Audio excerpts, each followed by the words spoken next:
आप सुन रहे हैं जगत गुरु तत्वदर्शी संत रामपाल जी महाराज द्वारा लिखित पुस्तक मुसलमान नहीं समझे ज्ञान कुरान का पेज नंबर 65। नबी मोहम्मद की मेराज आसमान यात्रा पर मतभेद प्रश्न। कुछ मुसलमान मानते हैं कि मेराज सीढ़ी यानी आसमानों की यात्रा कुछ नहीं है, यह मोहम्मद जी ने स्वप्न देखा था। अधिकतर इसे सत्य मानते हैं। उस समय के व्यक्तियों ने उसे कोरी झूठ माना। मोहम्मद साहेब ने बताया कि जब मैं अकेला खुदा के पास चला तो मैंने 17 पर्दे पार किए।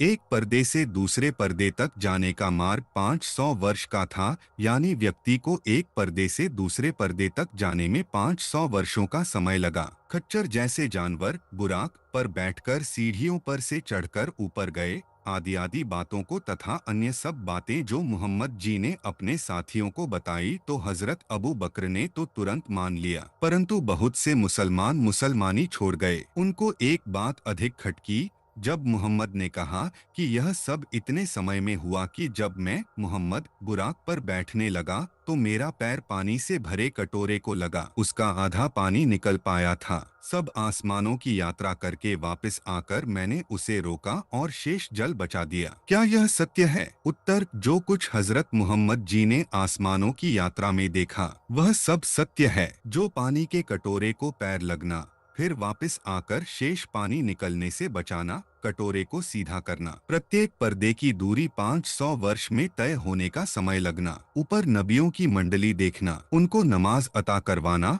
बाबा आदम को हंसते रोते देखना, आदि आदि सब सत्य है। लेखक, आप सुन रहे हैं जगत गुरु तत्वदर्शी संत रामपाल जी महाराज द्वारा लिखित पुस्तक मुसलमान नहीं समझे ज्ञान कुरान का पेज नंबर 66। उदाहरण, मोहम्मद साहब के मेयाराज। मोहम्मद साहब मेयाराज को गए, एक क्षण में ही सारे आकाश का भ्रमण करके नीचे आ गए। नीचे आने पर लोगों से अपना सब हाल कहा। किसी किसी ने तो मान लिया पर बहुतों ने न माना। सुल्तान रूम ने तो इस बात के ऊपर तनिक भी विश्वास ही नहीं किया। मोहम्मद साहब की बात को बिल्कुल झूठ समझा, बहुत दिनों तक ऐसा ही अविश्वासी बना रहा। एक दिन एक फकीर बादशाह के सामने आकर कहने लगा कि ईश्वर में सब शक्ति है, वह जो चाहे दिखलावे, जो चाहे सो कर दे। आप मोहम्मद साहब के मेयाराज पर क्यों नहीं विश्वास लाते? मोहम्मद साहब का मेयाराज बहुत ही ठीक है। उस फकीर ने बहुत प्रकार बादशाह को समझाया पर बादशाह ने एक भी न मानी। उस फकीर ने बादशाह से कहा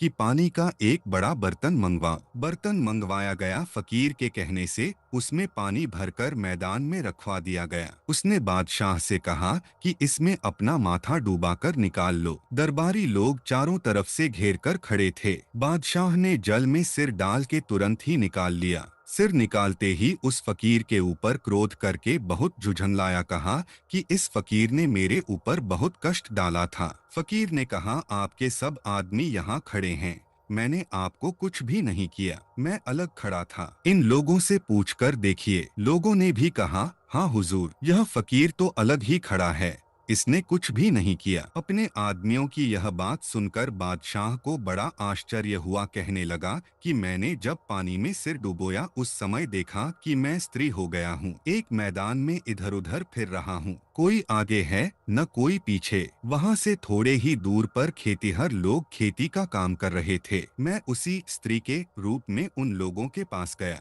उन लोगों ने मुझे अकेला लावारिस जानकर अपने गांव में चलने को कहा। वहां पहुंचकर एक युवक के साथ मेरा विवाह कर दिया। मैं उसके साथ रहने लगा। उसी अवस्था में बहुत से लड़के और लड़कियां उत्पन्न हुई, यहाँ तक कि मैं बहुत वृद्ध हो गया। उसी बूढ़ी स्त्री के स्वरूप में एक दिन तालाब में स्नान करने गया। जल में सिर डूबा के बाहर निकलते ही अपने को यहाँ खड़ा पाया और जाना कि मैं शहंशाह रूम हूँ। आप लोगों को भी जैसे का तैसा खड़ा पाया। आश्चर्य है कि इतनी ही देर में क्या क्या हो गया। स्त्री होकर बहुत से बच्चे जने, वृद्ध हो नदी में स्नान करने गया, डुबकी मारते ही पूर्वावस्था में आ गया। यह क्या कौतुक है जो एक क्षण मात्र में ऐसा देखा। उस फकीर ने कहा कि खुदा की कुदरत है, वह जो चाहे सो कर सकता है। तब उस बादशाह को मोहम्मद के कथन पर विश्वास हुआ। प्रश्न, वह फकीर कौन था? उत्तर, वह अल्लाह कबीर था जो जिंदा बाबा के वेश में थे तथा जो अलखिजर नाम से भी जाना जाता है। परमात्मा चाहता है कि मानव आस्तिक बना रहे, किसी समय सच्ची भक्ति करके अपना कल्याण करवा ले। आप सुन रहे हैं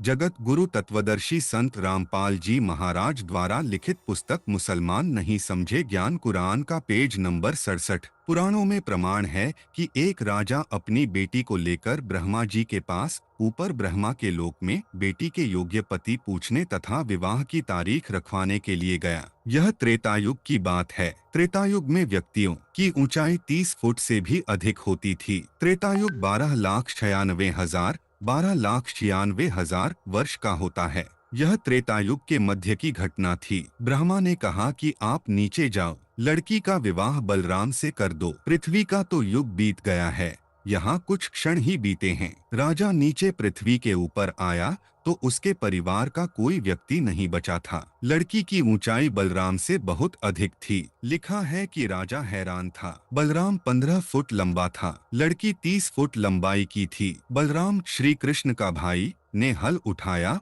और लड़की के सिर के ऊपर रखकर दबाया, उसे अपने समान लंबाई वाला बना दिया। तब उनका विवाह हुआ। वह राजा भी श्री कृष्ण के राज में रहा। परमात्मा के मार्ग में सब कुछ संभव है। अविश्वास करना परमात्मा का अपमान करना है। भक्त का उद्देश्य जन्म मृत्यु के कष्ट से छुटकारा पाना होना चाहिए। सत्य साधना के मंत्र पूर्ण गुरु से लेकर मर्यादा में रहकर मोक्ष प्राप्त करें। किसी पाखंडी गुरु की बातों में न आए। भोले व्यक्तियों को अपने जाल में फंसाते हैं। कहते हैं कि इतनी दक्षिणा दो, इतने रुपए अलग दो, तुम्हारे संकट निवारण के लिए अनुष्ठान करूंगा। जिनको सतनाम व सारनाम देने का अधिकार नहीं है, उनके द्वारा किया गया धार्मिक अनुष्ठान किसी काम का नहीं होता। अन्य प्रमाण परमात्मा के लिए कुछ भी असंभव नहीं है। एक नगर के बाहर जंगल में दो महात्मा साधना कर रहे थे। एक 40 वर्ष से घर त्याग कर साधना कर रहा था, दूसरा अभी 2 वर्ष से साधना करने लगा था। परमात्मा के दरबार से एक देवदूत प्रतिदिन कुछ समय उन दोनों साधकों के पास व्यतीत करता था। दोनों साधकों के आश्रम गांव के पूर्व तथा पश्चिम में जंगल में थे। बड़े का स्थान पश्चिम में तथा छोटे का स्थान गांव के पूर्व में था। देवदूत प्रतिदिन एक घंटा दोनों के पास बैठता, परमात्मा की चर्चा करते थे। दोनों साधकों का अच्छा समय व्यतीत होता। एक दिन देवदूत ने भगवान विष्णु जी से कहा कि भगवान, कपिला नगरी के बाहर आपके 2 परम भक्त रहते हैं। श्री विष्णु जी ने कहा कि एक परम भक्त है, दूसरा तो बनावटी भक्त है। देवदूत ने विचार किया कि जो 40 वर्ष से साधनारत है वह पक्का भक्त होगा, क्योंकि लंबी लंबी दाढ़ी, सिर पर बड़ी जटा, केश है और समय भी 40 वर्ष बहुत होता है। देवदूत बोला कि हे प्रभु, जो 40 वर्ष से आपकी भक्ति कर रहा है वह होगा परम भक्त। प्रभु ने कहा नहीं, दूसरा जो 2 वर्ष से साधना में लगा है। प्रभु ने कहा कि देवदूत, मेरी बात पर विश्वास नहीं हुआ। देवदूत बोला, प्रभु ऐसा नहीं है, परंतु मेरी तुच्छ बुद्धि यही मान रही है कि बड़ी आयु वाला भी अच्छा भक्त है। श्री विष्णु जी ने कहा कि कल आप देर से पृथ्वी पर जाना, दोनों ही देर से आने का। आप सुन रहे हैं जगत गुरु तत्वदर्शी संत रामपाल जी महाराज द्वारा लिखित पुस्तक मुसलमान नहीं समझे ज्ञान कुरान का पेज नंबर 68। कारण पूछेंगे तो आप बताना कि आज प्रभु जी ने हाथी को सुई के नाके से निकालना था। वह लीला देखकर आया हूँ, इसलिए आने में देरी हो गई। जो उत्तर मिले उससे आपको भी पता लग जाएगा कि परम भक्त कौन है। पहले प्रतिदिन देवदूत सुबह 8 बजे के आसपास बड़े के पास जाता था और 10 बजे के आसपास छोटी आयु वाले के पास जाता था। अगले दिन बड़ी आयु वाले के पास दिन के 12 बजे पहुंचा। देर से आने का कारण पूछा तो देवदूत ने बताया कि आज 11:30 बजे दिन के परमात्मा ने लीला करनी थी, वह देखकर आया हूँ। 40 वर्ष वाले ने पूछा कि क्या लीला की प्रभु ने, बताइएगा। देवदूत ने कहा कि श्री विष्णु जी ने कमाल कर दिया, हाथी को सुई के नाके छिद्रक में से निकाल दिया। यह सुनकर भक्त बोला कि देवदूत, ऐसी झूठ बोल जो सुने उसे विश्वास हो। यह कैसे हो सकता है कि हाथी सुई के नाके में से निकल जाए? मेरे सामने निकाल कर दिखाओ। देवदूत समझ गया कि भगवान सत्य ही कह रहे थे। यह तो पशु है, भक्त नहीं, जिसे परमात्मा पर ही विश्वास नहीं कि वह सक्षम है। जो कार्य मानव नहीं कर सकता परमात्मा कर सकता है, उसकी भक्ति व्यर्थ तथा बनावटी है। देवदूत नमस्ते करके चल पड़ा और छोटे भक्त के पास आया। भक्त ने देरी से आने का कारण पूछा तो देवदूत ने संकोच के साथ बताया कि कहीं यह कोई गलत भाषा न बोल दे। कहा कि भक्त क्या बताऊं? परमात्मा ने तो अचरज कर दिया, कमाल कर दिया। देखकर आंखें फटी की फटी रह गई। परमात्मा ने हाथी को सुई के नाके धागा डालने वाले छिद्र के अंदर से निकाल दिया। यह सुनकर भक्त बोला कि देवदूत जी, इसमें आश्चर्य की कौन सी बात है? परमात्मा निकाल दे पूरी पृथ्वी को सुई के नाके में से, हाथी की तो बात ही क्या है। देवदूत ने भक्त को सीने से लगाया और कहा कि धन्य हैं आपके माता पिता जिनसे जन्म हुआ। कुर्बान हूँ आपके परमात्मा पर अटल विश्वास पर। भक्त को परमात्मा पर पूर्ण विश्वास होना चाहिए कि परमात्मा जो चाहे सो कर सकता है। सर्वनाश के लिए शराब पीना पर्याप्त है।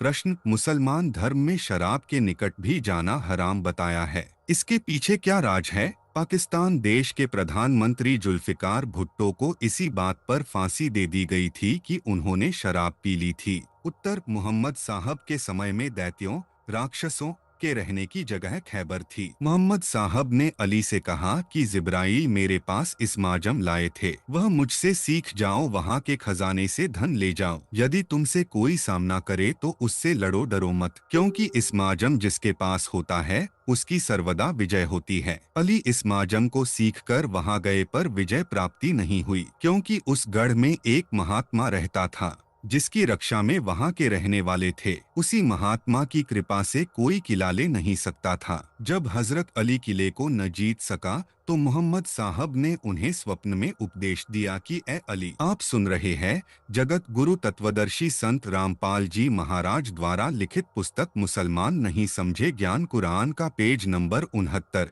इस शहर में एक फकीर रहता है, उसे किसी न किसी उपाय से शराब खाने के निकट ले जा। उसकी नाक में शराब की गंध आवेगी तो उसका महात्म्य जाता रहेगा। जागने के बाद अली ने वैसा ही किया। उस फकीर की नाक में मद्य की गंध पहुंचते ही उसका महात्म्य जाता रहा। उसकी तपस्या और भजन का सब फल नष्ट हो गया। अली ने फिर से गढ़ पर चढ़ाई की, किले को जीत लिया, उस फकीर को भी कत्ल कर दिया। केवल शराब की गंध से उसकी वर्षों की तपस्या और भजन का प्रभाव जाता रहा। जो नित्य मद्य पीते हैं उनकी क्या गति होगी? फरिश्ते हारूत और मारूत की शराब से दुर्दशा। अन्य प्रमाण: फरिश्ते हारूत और मारूत की शराब से दुर्दशा। फसीर अजीजी में अबिन हरीरा व इब्र हातिम हाकिम, इब्र अब्बास व इब्र अब्दुल्लाह और इब्र उम्र आदिक ने कहा कि अदरीस पैगंबर के समय पापी लोग आसमान पर चढ़े फरिश्ते मनुष्यों से घृणा करने लगे।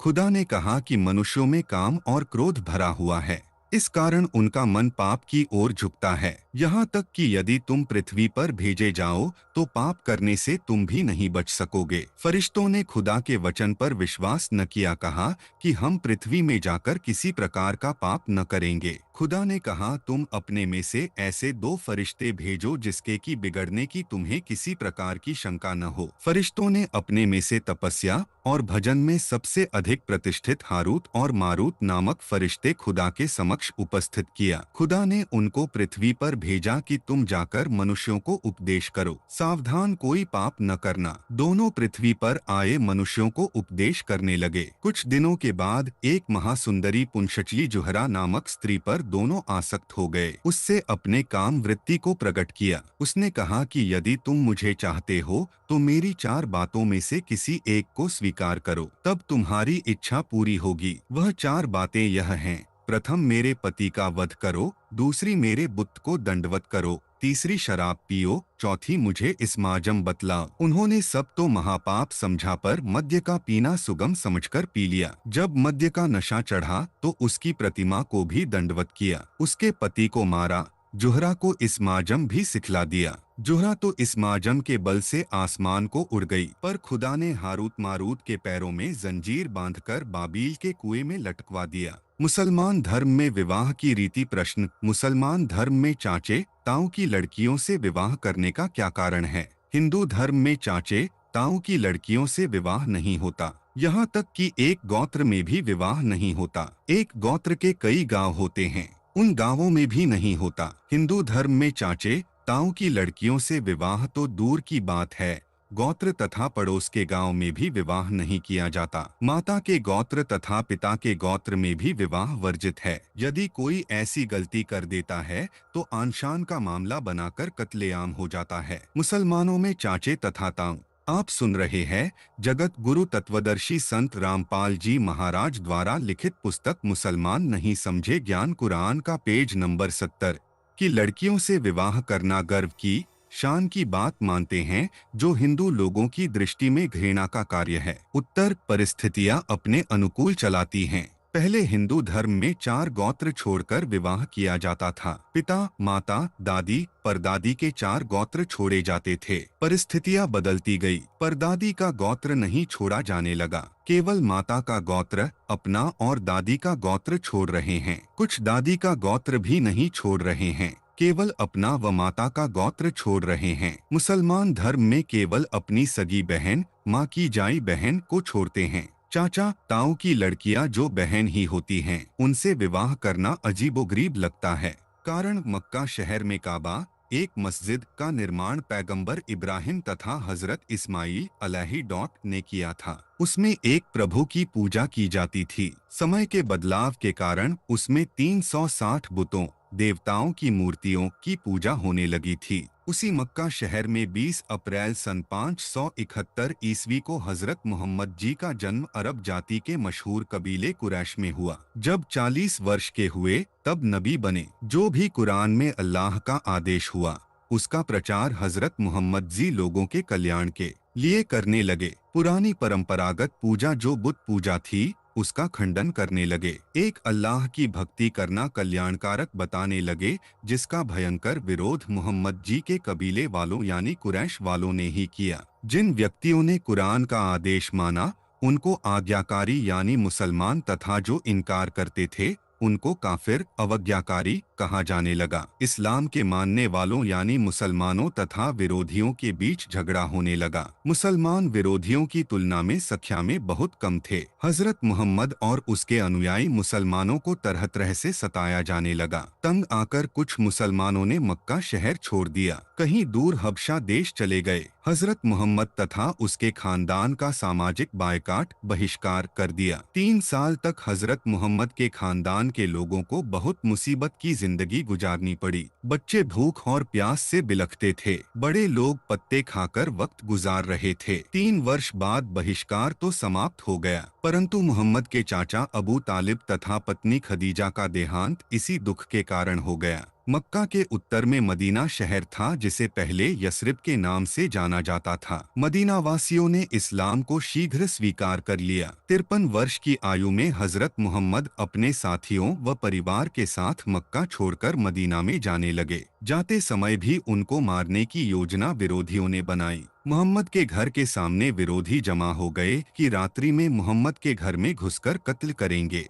अल्लाह की कृपा से सब ऊँघने लगे। हजरत मोहम्मद चुपचाप निकल गए। आगे चलकर दुश्मनों के भय। आप सुन रहे हैं जगत गुरु तत्वदर्शी संत रामपाल जी महाराज द्वारा लिखित पुस्तक मुसलमान नहीं समझे ज्ञान कुरान का पेज नंबर 71 के कारण 3 दिन तक अपने मित्र अबू बकर के साथ एक गुफा में गारे सौर में छुपे रहना पड़ा। मदीना में शहर के लोगों ने मुसलमानों व हजरत मोहम्मद को सम्मान व सहयोग दिया। तब कुछ राहत मिली, परंतु विरोधियों का सितम कम नहीं हुआ। मुसलमानों के बच्चों का विवाह भी करने पर प्रतिबंध लगा दिया गया कि इनके बच्चों का विवाह हमारे परिवारों व खानदान में नहीं होने देंगे। वे लोग मुसलमानों के जानी दुश्मन बने थे, संख्या में अधिक थे। मुसलमानों ने भी अपने धर्म के पालन के लिए जान हथेली पर रख ली थी। बहुत लड़ाई लड़ी, लड़ाई तो जीत गए, परंतु विरोध बरकरार रहा। मुसलमानों की संख्या भी बढ़ी, परंतु नाम मात्र ही। बच्चों के विवाह की समस्या बन गई।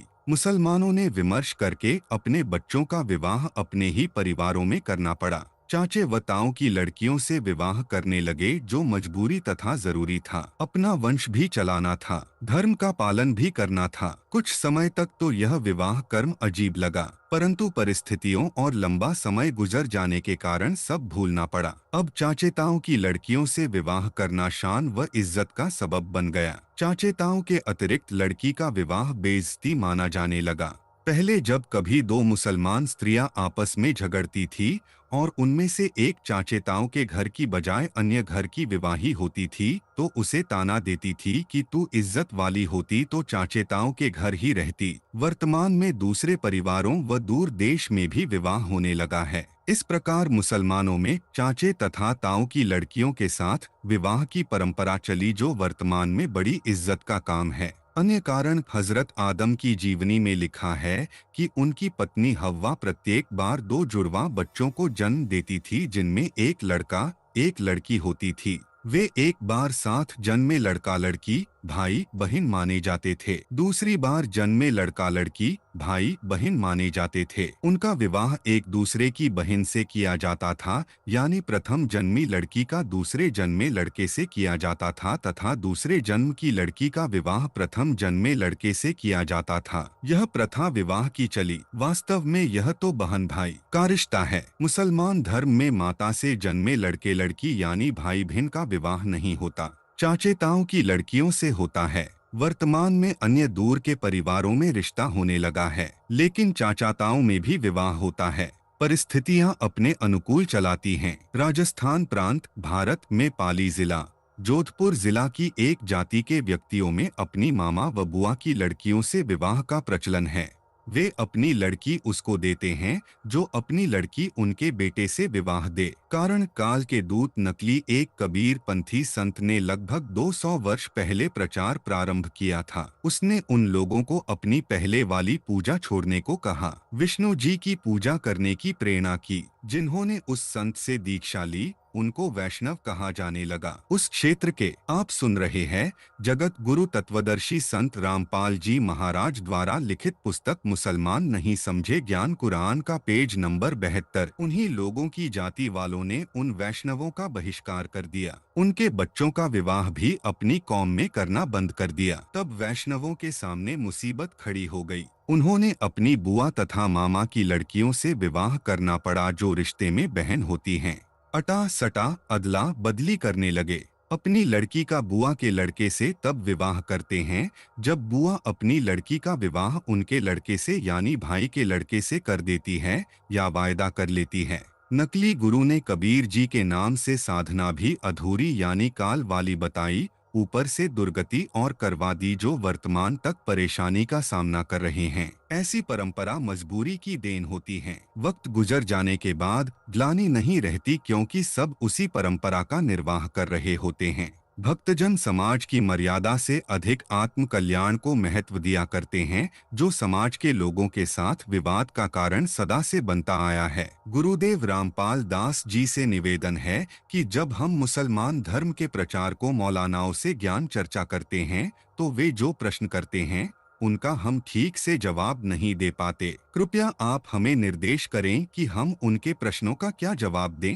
प्रश्न इस प्रकार हैं। प्रश्न, यदि बाखबर हजरत मोहम्मद नहीं है तो संत रामपाल जी महाराज जो कि एक गैर मुस्लिम दूसरे धर्म से संबंधित शख्स हैं, किस प्रकार बाखबर साबित होते हैं और हजरत मोहम्मद में दिखाया। श्री नानक जी ने इसी को सच्चखंड कहा है। उस सुख सागर की सर्व सुख सुविधा व खाद्य सामग्री दिखाई। बताया कि तुम सब जीव जो काल ज्योति निरंजन के 21 ब्रह्मांडों में रह रहे हो, यहाँ से गए हो। तुमने गलती की थी कि तुम सब जीव नीचे के लोकों वाले मेरे को छोड़कर ज्योति निरंजन काल को अल्लाह ताला के समान पूजने लगे यानी उसे चाहने लगे, जिस कारण से मैंने अल्लाह कबीर यानी सतपुरुष ने तुम सबको तथा ज्योति निरंजन काल को अपने सतलोक से निकाल दिया। ज्योति निरंजन यानी काल ने तप करके 21 ब्रह्मांड में दिखाया। श्री नानक जी ने इसी को सच्चखंड कहा है। उस सुख सागर की सर्व सुख सुविधा व खाद्य सामग्री दिखाई। बताया कि तुम सब जीव जो काल ज्योति निरंजन के 21 ब्रह्मांडों में रह रहे हो, यहाँ से गए हो। तुमने गलती की थी कि तुम सब जीव नीचे के लोकों वाले मेरे को छोड़कर ज्योति निरंजन काल को अल्लाह ताला के समान पूजने लगे यानी उसे चाहने लगे, जिस कारण से मैंने अल्लाह कबीर यानी सतपुरुष ने तुम सबको तथा ज्योति निरंजन काल को अपने सतलोक से निकाल दिया। ज्योति निरंजन यानी काल ने तप करके 21 ब्रह्मांड। आप सुन रहे हैं जगत गुरु तत्वदर्शी संत रामपाल जी महाराज द्वारा लिखित पुस्तक मुसलमान नहीं समझे ज्ञान कुरान का पेज नंबर 73 मेरे से प्राप्त किए हैं। इन 21 ब्रह्मांडों सहित तुमको तथा काल को निकाला था। जब तक काल के 21 ब्रह्मांडों में रहोगे तब तक तुम सुखी नहीं हो सकते। तुम सब जीव आत्माएं मेरे अल्लाह कबीर के अंश हो, मेरे बच्चे हो। तुमको काल यानी शैतान ने भ्रमित कर रखा है। मेरा भेद तुमको नहीं देता, अपने को सबका खुदा बताता है। अपने नबी व अवतार भेजकर अपनी महिमा का प्रचार करवाता है। उनको निमित्त बनाकर स्वयं चमत्कार करता है। किसी फरिश्ते के माध्यम से किसी नगरी का विनाश करवा देता है। कहीं और उपद्रव करवाकर अपने भेजे दूत संदेशवाहक की महिमा करता है ताकि जनता उसकी बातों को माने और काल की बताई इबादत पूजा करके कर्म खराब कर ले और उसके काल के लोक में रहें। काल ज्योति निरंजन ने सतलोक में एक कन्या के साथ बदसलूकी की थी जो इसको तप करते देखकर तथा नेक आत्मा जानकर इस पर फिदा हुई थी। उस कारण से मैंने अल्लाह कबीर ने उस कन्या को भी तथा तुम सबको तथा ज्योति निरंजन को अपने इस सुख सागर सतलोक से निकाल दिया था ताकि तुमको सबक मिले कि एक अल्लाह की इबादत न करके अन्य को अल्लाह का शरीक बनाकर अल्लाह के समान शक्ति वाला व सुख देने वाला मानकर इबादत करने वाले को कादर अल्लाह पसंद नहीं करता। काल ज्योति निरंजन ने अपने लोक में 21 ब्रह्मांडों में प्रत्येक ब्रह्मांड में मेरे सतलोक की नकल करके जन्नत स्वर्ग बनाई है, जिस कारण से इस सब साधक भक्तजन भ्रम में पड़े हैं। वे इसकी जन्नत को ही सबसे सुखदायी व स्थायी स्थान मान रहे हैं। काल के लोक में रहने वालों का जन्म मृत्यु का चक्र सदा रहेगा। मैं अल्लाह कबीर तुम सब जितनी आत्माएं काल के जाल में फंसी हैं, हिंदू मुसलमान ईसाई यहूदी सिख आदि आत्माओं को इस महासुखदायी सतलोक वाली जन्नत में वापस लाना चाहता हूँ। इसलिए तुम अच्छी नेक आत्माओं को ऊपर लेकर आया हूँ। तुम सबको काल लोक की जन्नत तथा सतलोक की जन्नत के सुख का भेद अंतर दिखाने लाया हूँ। मेरे सतलोक में मानव स्त्री पुरुष रूप में हैं। किसी को कोई कष्ट नहीं है, सब आत्माएं सुखी हैं। काल लोक के अंदर कोई सुखी नहीं है। वहाँ काल के लोक में जन्नत स्वर्ग में कम, जहन्नम नरक में अधिक आत्माएं रहती हैं। फिर कुत्ते गधे आदि पशुओं के शरीरों में भी जन्म लेते हैं। पक्षियों जंतुओं जल के जीवों का भी जन्म प्राप्त करके महाकष्ट उठाते हैं। अल्लाह कबीर जी ने उन नेक आत्माओं से कहा कि तुम अब नीचे जाओ, जो तुमने आंखों देखा है वह सब सच सच नीचे बताओ ताकि काल के जाल में फंसे भोले मानव को विश्वास हो कि काल ज्योति निरंजन समर्थ खुदा नहीं है। वे लोग जो तुम्हारी बातों पर विश्वास करके मुझ कबीर रब की इबादत जो मैंने तुम्हें बताई है करके अपने निज स्थान अपने घर सतलोक सुख सागर में आकर सदा सुखी हो जाएं। मैंने तुमको पृथ्वी पर मानव जन्म दिया है, तुम नेक आत्माओं को चुना है। तुम मेरे संदेशवाहक रसूल बनकर आंखों देखा हाल वर्णन करो। इतना समझाकर उन आत्माओं को अल्लाह ताला कबीर जी ने वापस धरती के ऊपर शरीर में छोड़ा। वे शरीर में प्रविष्ट हुए तथा आप सुन रहे हैं जगत गुरु तत्वदर्शी संत रामपाल जी महाराज द्वारा लिखित पुस्तक मुसलमान नहीं समझे ज्ञान कुरान का पेज नंबर 74। सत्पुरुष कादर अल्लाह के रसूल बने व यथार्थ ज्ञान जो आंखों देखा तथा अल्लाह ताला ने बताया यानी उनकी आत्मा में डाला, वह ज्ञान उन नेक आत्मा महात्माओं ने बोला बताया तथा लिखवाया जो मेरे रामपाल दास की समझ में आया। आप सब धर्मों के मानव को फरमाया। अनेकों बार स्वयं अल्लाह ताला कबीर जी धरती पर रहकर कवियों की तरह आचरण करके अच्छी आत्माओं को मिले तथा उनको अपनी जानकारी बताई। उन नेक आत्माओं ने उस ज्ञान को माना, अपनी पहले वाली साधना त्याग कर उनके बताए अनुसार भक्ति करके अमर लोक सतलोक प्राप्त किया। वहाँ जाकर वे सुखी हैं, सदा वहाँ रहेंगे। जो ज्ञान स्वयं अल्लाह ताला अपने मुख से बोलकर बताता है लिखवाता है वह कलामे कबीर कबीर वाणी यानी सूक्ष्म वेद कहा जाता है, जिसमें संपूर्ण अध्यात्म ज्ञान है। जिन आत्माओं को परमेश्वर कादर अल्लाह मिला उन्होंने जो आंखों देखा हाल व अल्लाह से सुना ज्ञान बताया व लिखवाया, वह सूक्ष्म वेद से दास रामपाल दास ने मिलाया। जांचा तो शब्दाशब्द सही मिला। फुरकान सत्य सत्य का निर्णय प्रथम नबी बाबा आदम से लेकर अंतिम नबी मोहम्मद तक 1,80,000 पैगंबर नबी हुए हैं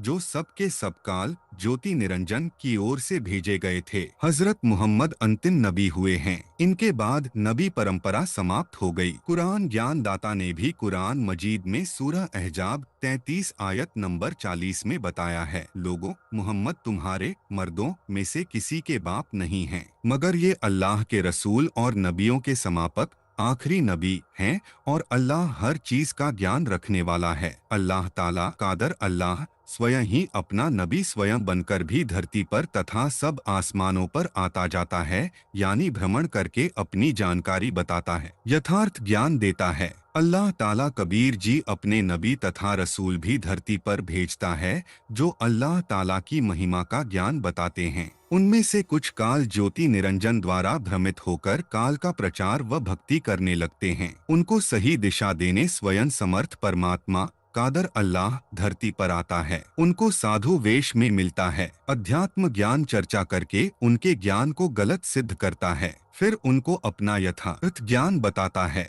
भारत देश के काशी नगर बनारस में सन 1398 से सन 1518 तक जुलाहे की भूमिका करते हुए लाखों हिंदू तथा मुसलमानों को इबादत की सही विधि बताई। दोनों धर्मों के 64 लाख व्यक्तियों को शरण में लिया, भक्ति की यथार्थ विधि बताई, उनको मोक्ष मार्ग पर लगाया। काशी में लीला करने के बाद दास संत रामपाल से पहले 12 पंथ कबीर नाम से चलाने के लिए नबी आए, परंतु उनको काल शैतान ने भ्रमित करके अपना ज्ञान ही उनके द्वारा फैलाया। उसी श्रृंखला में 12वां पंथ संत गरीबदास जी का है। संत गरीबदास जी को संपूर्ण ज्ञान मिला, संपूर्ण भक्ति की विधि मिली, परंतु उनके द्वारा बताए ज्ञान को उस समय के व्यक्तियों ने अनसुना किया। उनके द्वारा बोली लिखवाई वाणी का गलत अर्थ करके अनुयायी साधना व प्रचार करने लगे। परमेश्वर कबीर जी अपने प्यारे नबी, आप सुन रहे हैं, जगत गुरु तत्वदर्शी संत रामपाल जी महाराज द्वारा लिखित पुस्तक मुसलमान नहीं समझे ज्ञान कुरान का पेज नंबर 75। गरीबदास जी के संपर्क में रहते थे, समय समय पर दिशा निर्देश देते रहते थे। संत गरीबदास जी मुक्ति पाकर सतलोक चले गए। उसी 12वें पंथ में मुझ दास का आगमन हुआ। अब 13वां यानी अंतिम नबी व रसूल दास संत रामपाल दास भेजा है। दास ने कादर अल्लाह के द्वारा दिया ज्ञान सूक्ष्म वेद वाला यथार्थ रूप से बताया है। काल ज्योति निरंजन ने सनातन धर्म वर्तमान में हिंदू धर्म में भी अपने नबी संदेश वाहक भेजे हैं, जिनकी जानकारी पढ़ें। आदि शंकराचार्य जी का जन्म ईसा मसीह से 508 वर्ष पूर्व हुआ था। उस समय कलयुग 3000 वर्ष बीत चुका था। वे शंकर देवता तमगुण शिव के द्वीप लोक से काल की प्रेरणा से पृथ्वी के ऊपर जन्मे थे। वे कुल 32 वर्ष जीवित रहे। असाध्य रोग से ग्रस्त होकर मृत्यु को प्राप्त हुए। 8 वर्ष की आयु से ही प्रवचन करने लगे थे। थोड़े से जीवन काल में अद्भुत कार्य कर गए। भारत में चारों दिशाओं में 4 शंकर मठों मंदिरों का निर्माण करवाया। श्री रामचंद्र, श्री कृष्ण चंद्र यानी श्री विष्णु जी तथा श्री शिव जी की भक्ति करने को कहा। 5 देवताओं पंचदेव की पूजा पर दृढ़ किया। विशेषकर शंकर देवता व देवी पार्वती को अधिक महत्व दिया। परंतु हिंदू धर्म में सर्व देवी देवताओं की पूजा का प्रचलन व मंदिरों को महत्व मूर्ति पूजा करना आदि शंकराचार्य जी की देन है। आदि शंकराचार्य जी से पहले यह सनातन धर्म था। वेदों व गीता को अधिक महत्व दिया जाता था। आदि शंकराचार्य के पश्चात 18 पुराणों व गीता को ही जनसाधारण सामान्य हिंदू अधिक पढ़ने लगा। इनका हिंदी टीका अनुवाद होने के पश्चात प्रत्येक शिक्षित हिंदू भक्त आत्मा ने पुराणों को पढ़कर श्री ब्रह्मा जी रजगुण, श्री विष्णु जी सतगुण तथा श्री शिव जी तमगुण तथा देवी दुर्गा लक्ष्मी व पार्वती देवियों तथा अन्य काली वैष्णो देवी धान भरा है। नेक काम करने की राय अच्छी है, परंतु पाप करने जबह करना कुर्बानी देना आदि की राय गलत है। धर्म करने के लिए केवल ज़कात दान करना है, वह भी निर्धन मुसलमानों को। यह साधना तथा धार्मिक क्रिया अधूरी है। धान भरा है। नेक काम करने की राय अच्छी है, परंतु पाप करने जबह करना कुर्बानी देना आदि की राय गलत है। धर्म करने के लिए केवल ज़कात दान करना है, वह भी निर्धन मुसलमानों को। यह साधना तथा धार्मिक क्रिया अधूरी है। आप सुन रहे हैं जगत गुरु तत्वदर्शी संत रामपाल जी महाराज द्वारा लिखित पुस्तक मुसलमान नहीं समझे ज्ञान कुरान का पेज नंबर 76। सूक्ष्म वेद में धर्म कर्म करने की संपूर्ण तथा श्रेष्ठ विधि बताई है। 5 यज्ञ करना, भूखों को भोजन खिलाना, असहायों की मदद करना, खुदा के नाम का जाप करना। इसी विधि से पूर्ण मोक्ष व श्रेष्ठतम जन्नत यानी सतलोक मिलेगा। सतलोक प्राप्त करना ही मानव जीवन का मूल मकसद है। सूक्ष्म वेद में अल्लाह ताला कबीर जी ने बताया है कि यदि मानव स्त्री पुरुष बिना गुरु के कोई धार्मिक अनुष्ठान करता है वह व्यर्थ है, उससे पूर्ण लाभ नहीं मिलता। बिना गुरु बनाए या गलत गुरु के निर्देश से किसी व्यक्ति को रुपया या अन्य वस्तु सहायता रूप में देता है तो अगले जन्म में जब कभी मानव होगा तब वह सहयोग लेने वाला उस सहयोग देने वाले को लौटाएगा। यदि मानव जन्म सहयोग लेने वाले को नहीं मिला तो पशु बनकर उस सहयोग की राशि धन को लौटाएगा। जैसे बैल, ऊंट, गाय, भैंस आदि जो मानव के काम आने वाले पशु बनकर पूरे करेगा यानी कर्ज उतारेगा। मुसलमान धर्म के किए जाने वाले ज़कात दान का यह फल है। नबी मोहम्मद को ज़कात के लिए दिया रुपया या अन्य भोजन सामग्री या कपड़ा आदि का फल पृथ्वी पर ही अगले जन्म में लाभ मिलता है। जन्नत में नहीं जाया जा सकता है। कर्मों के संस्कार से पितर योनि मिलती है तथा पितर लोक में स्थान मिलता है जिसे वहाँ रहने वाले जन्नत मानते हैं। बाबा आदम से नबी ईसा मसीह तक सब ऊपर पितर लोक में गए हुए थे जिनको नबी मोहम्मद जी ने ऊपर के लोकों में देखा था। पितरों के लिए प्रत्येक देवता के लोक में पितर लोक बना है। प्रत्येक लोक में जन्नत स्वर्ग यानी होटल बने हैं। जो साधना तथा इबादत हजरत आदम से हजरत मोहम्मद तक के अनुयायी फॉलोअर्स कर रहे हैं उससे जन्नत प्राप्त नहीं होता। पितर लोक में कुछ समय ही रहने का बनता है। पाप अधिक होने से जहन्नम का समय अधिक बनता है। नमाज यानी आरती स्तुति करना ज्ञान यज्ञ कहा जाता है। इससे भी पितर लोक में स्थान मिलता है। रोजा व्रत करने से कोई आध्यात्मिक लाभ नहीं है। यह स्वास्थ्य की दृष्टि से अच्छा है। इसमें सूर्योदय सुनरी से पहले खाना होता है, फिर सूर्यास्त सनसेट तक कुछ नहीं खाना होता है। सूरज छिपने के बाद खाना खा सकते हैं, परंतु शाम को मुर्गी, बकरा, गाय, भैंस आदि को मारना, उसका मांस खाना महापाप है। रोजे से अध्यात्म लाभ कुछ नहीं है। जब करने का महापाप भी अवश्य लगता है। विशेष जब हजरत मोहम्मद जी आसमानों की यात्रा पर गए तब पर्दे के पीछे से ज्योति निरंजन खुदा ने 5 वक्त नमाज, रोजे, व्रत रखना तथा अजान लगाना बंद देना कहा था। नमाज की संख्या तो बताई थी, रोजों की संख्या नहीं बताई थी। हजरत मोहम्मद जी ने अपनी सूझबूझ नेक बुद्धि से रोजों की संख्या प्रत्येक महीने में 3 रोजे रखने को कहा था जो बहुत ही उत्तम विचार था। एक वर्ष में 36 रोजे हो जाते हैं। रोजे व्रत रखने वाले को न तो दैनिक कार्य में बाधा आती थी न सेहत पर बुरा असर पड़ता था। बाद में काल ब्रह्मा ने लगातार 30 दिन रोजे करने का आदेश दे दिया। भक्त तो भक्त ही होता है, वह तो खुदा के लिए कठिन से कठिन साधना करने से भी पीछे नहीं रहता। मुसलमानों ने वह भी शुरू कर दिए, वर्तमान में कर रहे हैं। आप सुन रहे हैं जगत गुरु तत्वदर्शी संत रामपाल जी महाराज द्वारा लिखित पुस्तक मुसलमान नहीं समझे ज्ञान कुरान का पेज नंबर 77। नाम का जाप मुसलमान अल्लाह अकबर नाम पुकारते हैं जो कबीर जी का नाम है। अल्लाह माने परमेश्वर तथा अकबर नाम कबीर है। केवल बोलने का अंतर है। जैसे अरबी भाषा में स्कूल को अस्कूल तथा स्थान को अस्थान बोलते हैं, इसी प्रकार कबीर को अकबीर बोलते हैं। फिर स्थान स्थान की भाषा में अंतर होता है जिस कारण से अल्लाह कबीर को अल्लाह अकबर बोला जाता है। मुसलमान अल्लाह अकबर पुकारते समय चिंतन करते हैं कि हम बड़े खुदा अल्लाह अकबर को पुकार रहे हैं। कबीर का अर्थ अरबी भाषा में बड़ा है। कबीर उसी बड़े कादर अल्लाह के शरीर का नाम है। कबीर का अर्थ बड़ा भी है। जैसे मंशूर का अर्थ प्रकाश लाइट है, मंशूर आदमी का नाम भी रखा जाता है। इसीलिए कुरान मजीद में जहाँ परमेश्वर के विषय में प्रकरण है वहाँ कबीर का अर्थ बड़ा न करके कबीर ही करना उचित है।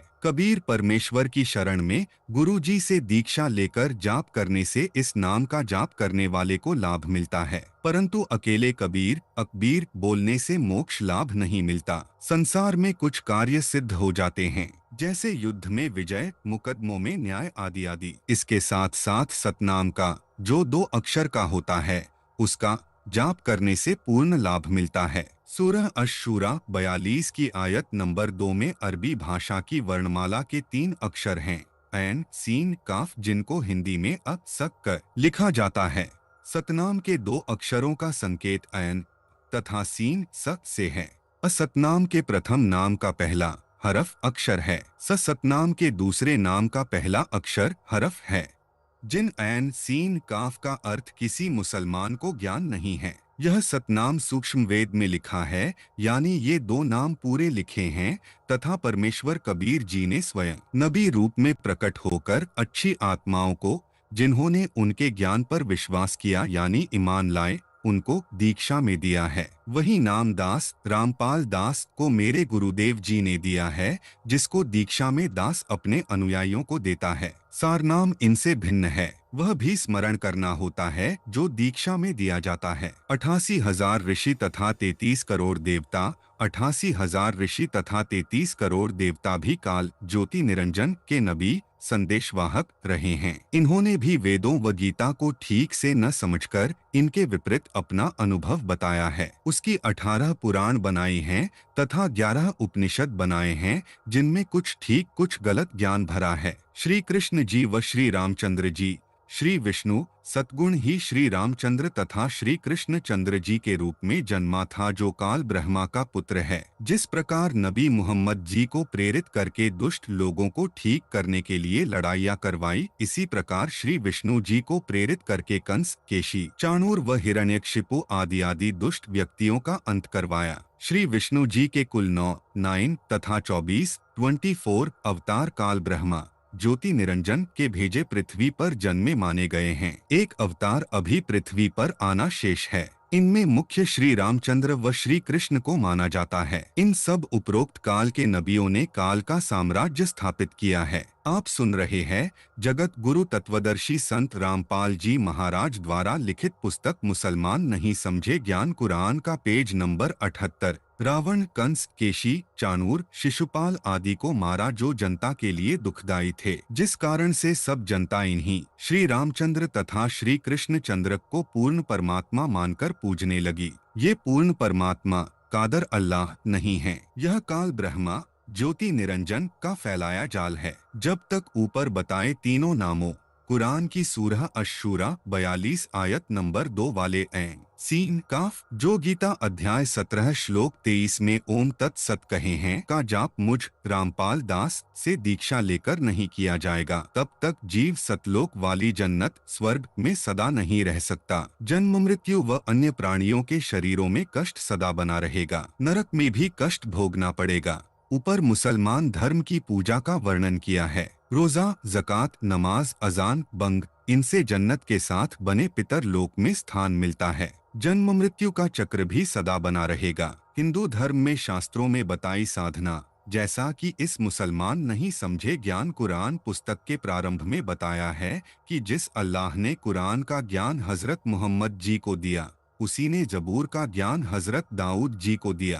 तौरेत का ज्ञान हजरत मूसा जी को तथा इंजिल का ज्ञान हजरत ईशा जी को दिया। उसी अल्लाह काल ब्रह्मा ने इनसे पहले चारों वेदों का ज्ञान देवता ब्रह्मा जी को दिया। देवता ब्रह्मा जी ने अपनी संतान ऋषियों को दिया। चारों वेदों का ज्ञान सूक्ष्म वेद से चुना हुआ है। इनमें जितना ज्ञान है वह सूक्ष्म वेद वाला है, परंतु अधूरा है। ऋषियों ने वेदों को पढ़ा परंतु अर्थ ठीक से न समझ सके, जिस कारण से अपने आप अपनी बुद्धि अनुसार अर्थ करके साधना करने लगे तथा जनता को वही भ्रमित ज्ञान बताया। गलत अर्थ करके ऋषियों देवताओं ने जो साधना की, उससे जो उपलब्धि हुई, उसके 18 पुराण बना दिए। जब महाभारत का युद्ध होने जा रहा था, उस समय अर्जुन नामक योद्धा पांडवों में से एक युद्ध करने से मना कर देता है। यदि अर्जुन युद्ध करने से मना कर देता तो वह युद्ध नहीं होता, परंतु काल ब्रह्मा ज्योति निरंजन यह युद्ध करवाना चाहता था। इस कारण से अर्जुन को अध्यात्म ज्ञान के द्वारा युद्ध के लिए तैयार करने लगा। परमेश्वर कबीर जी की शक्ति रूपी रिमोट से अर्जुन प्रश्न पर प्रश्न करता गया।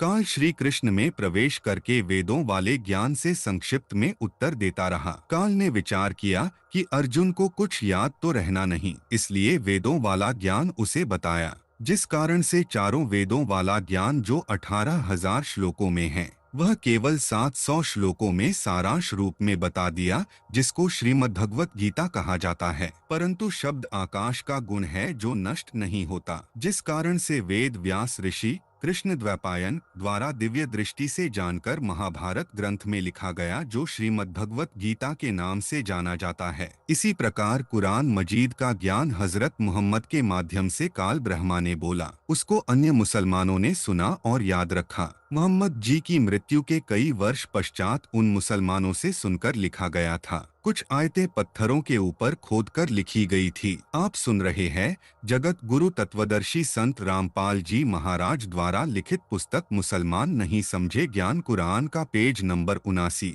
सबको इकट्ठा करके पवित्र कुरान मजीद बनाई गई। पूर्ण ब्रह्मा कादिर अल्लाह कबीर जी ने अपनी शक्ति से काल ब्रह्मा से वेद ज्ञान का सार बुलवाया। समर्थ उसी का नाम है जिसके समक्ष सब विवश हों, जो वह चाहे वह करवा सके।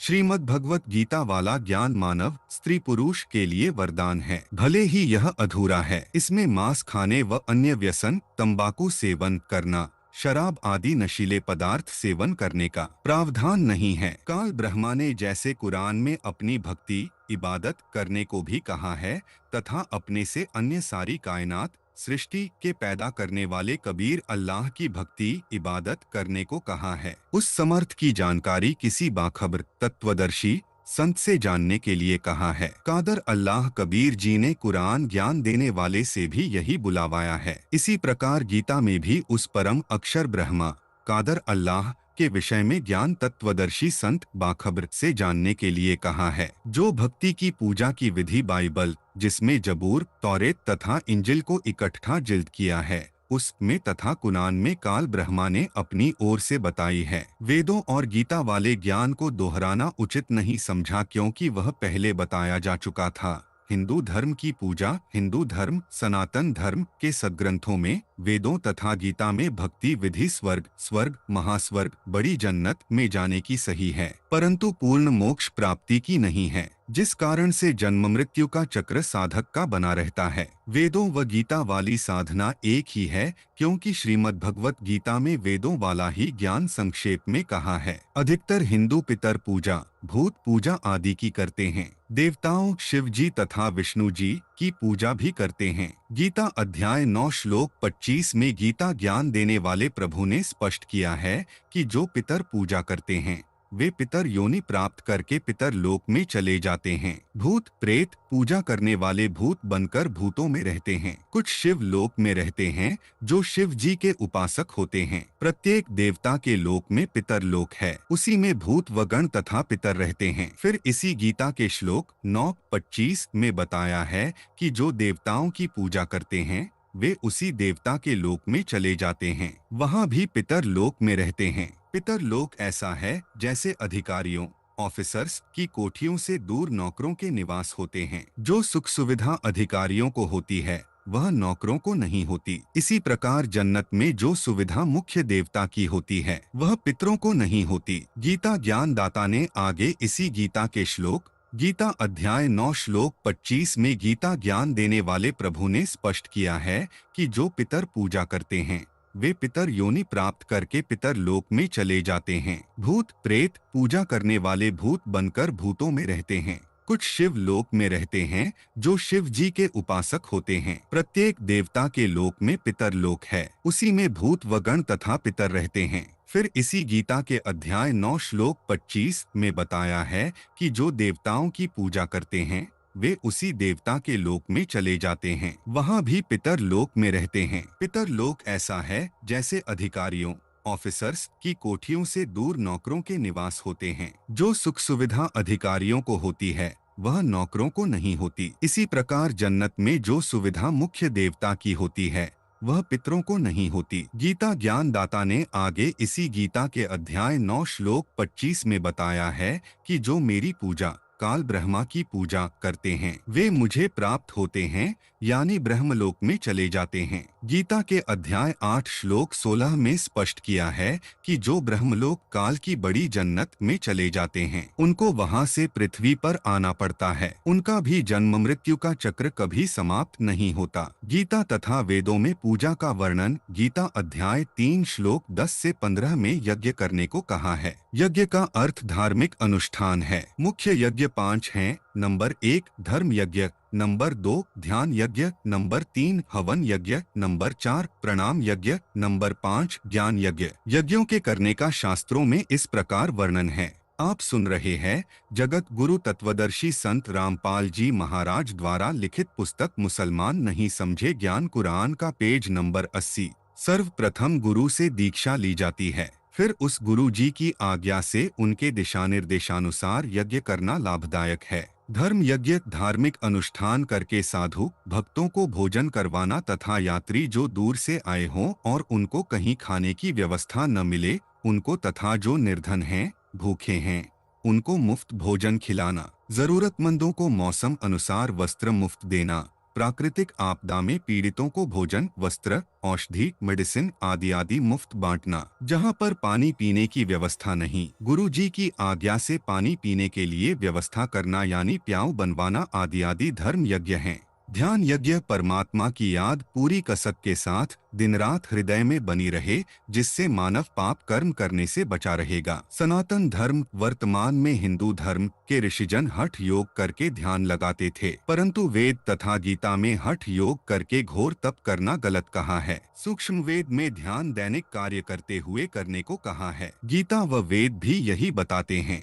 गीता अध्याय 8 श्लोक 7 में कहा है कि हे अर्जुन तू युद्ध भी कर तथा मेरा स्मरण भी कर। हवन यज्ञ रुई की बाती बनाकर उसे कटोरे में रखकर गाय या भैंस का घी डालकर प्रज्वलित करना हवन यज्ञ कहलाता है। सूक्ष्म वेद तथा चारों वेदों में ज्योति जलाकर हवन यज्ञ करने को कहा है। प्रणाम यज्ञ हाथ जोड़कर सिर झुकाकर नमस्कार सलाम करना तथा सजदा करना अर्ध हफ प्रणाम यज्ञ है। दंडवत प्रणाम जो पृथ्वी पर लंबा लेटकर की जाती है यह संपूर्ण प्रणाम यज्ञ है। सतगुरु को तथा कादर अल्लाह समर्थ परमेश्वर को दंडवत प्रणाम करना चाहिए जिसका पूर्ण लाभ मिलता है। ज्ञान यज्ञ धर्म ग्रंथों को पढ़ना, आरती यानी नमाज करना, सत्संग सुनना व सत्संग सुनाना, खुदा की चर्चा करना ज्ञान यज्ञ कही जाती है। यज्ञों से लाभ यदि केवल उपरोक्त यज्ञ ही की जाए तो उस साधक को उसके अनुष्ठानों के अनुसार स्वर्ग जन्नत का सुख कुछ समय मिलता है। जन्नत में सुख भोग कर पाप कर्मों का फल नरक जहन्नम में भी भोगना पड़ता है। कुछ पाप ऐसे हैं